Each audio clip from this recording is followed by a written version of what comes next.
Hannity Show, happy Friday. Toll free, 800-941-SEAN if you want to be a part of the program. Well, one way to save $11 billion in new spending, Congressman Ron DeSantis of Florida has introduced legislation, H.R. 273.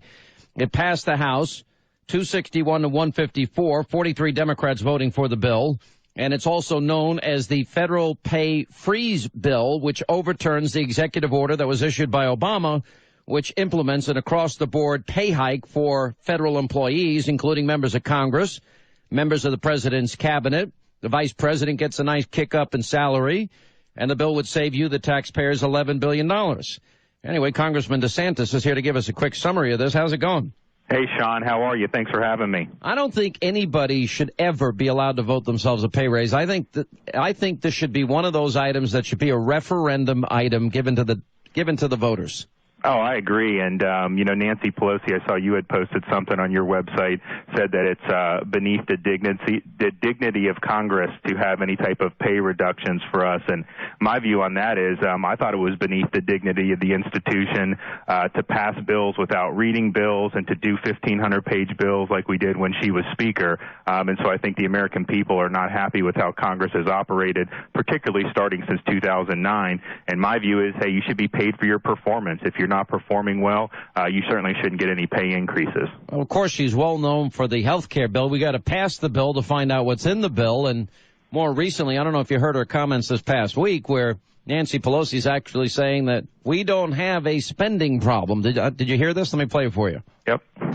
Nothing brings more money to the Treasury of the United States than investment in education of the American people. So we have to recognize that. Which cuts really help us and which cuts hurt our future. And cuts in education, scientific research, and the rest are harmful, and they are what are affected by the sequestration. So it is almost a false argument to say we have a spending problem. We have a budget deficit problem that we have to address.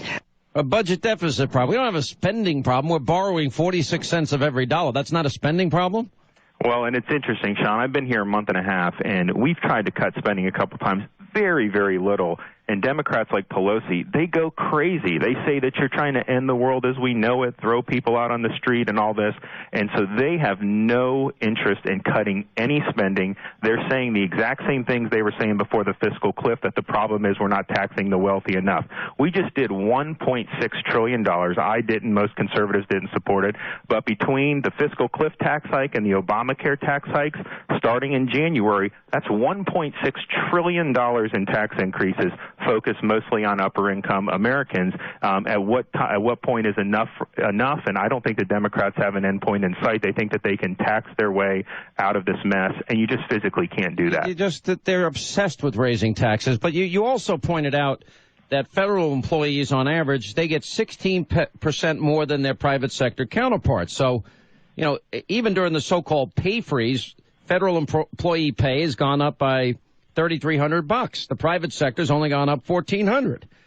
Absolutely. And so at the end of the day, government can't just spend and spend without any relation to what the private sector can support. And you got a lot of people, like in my district, a lot of people haven't seen any pay increases in the private sector. A lot of people have been lucky just to keep their jobs. And yet even over the last 2 years when we've had a general pay freeze, a lot of federal employees have still received promotion increases, and some of them have received bonuses. The EPA in fiscal year 2011, they gave 87% of their employees bonuses funded by the taxpayer. And nearly 500,000 federal employees make over $100,000 a year.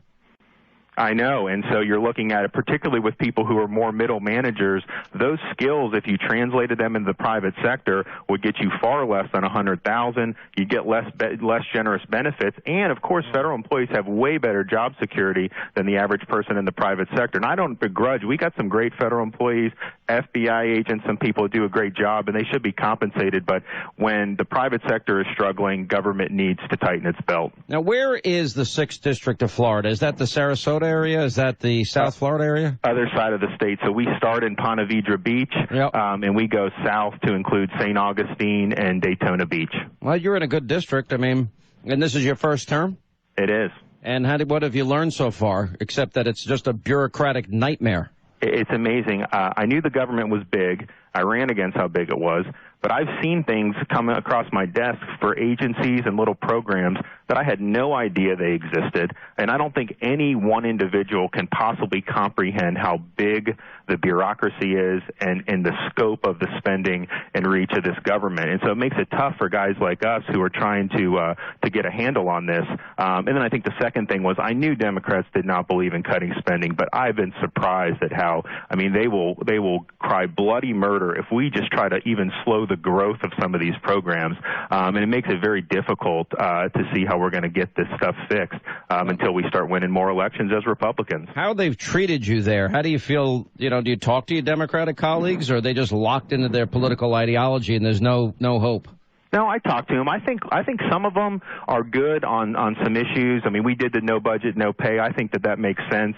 If Harry Reid's not going to pass a budget, he should not get paid. I mean, this is just ridiculous. That's your job. So we had a lot of Democrats support that. But on the spending issues, it's a little bit more difficult. I think you do have a lot of liberal Democrats who just believe that, like Pelosi said, they don't think there's a spending problem to begin with. And they think that even if we have a deficit problem, it can just be solved with higher taxes. My only unsolicited advice and admonition to you is over time you kind of lose sight of how bureaucratic this is, and both sides are guilty of this. They play the game and you begin to like the power and you start making deals. I just don't go along with anything you don't agree with. Just the hell with them. And if that means you don't get a committee assignment or a position, who cares? Nobody, 20 years from now, nobody's going to remember what committee any of us were on here. They're going to remember whether we decided to take the bull by the horns and start to change the trajectory of this nation's fiscal situation. And so that's what I'm committed to, and I know you are too, and I appreciate all you've done. All right, Congressman, good to talk to you. Thanks for what you're doing. Appreciate it. Thanks so much, Sean. All right, toll free 800-941-SEAN is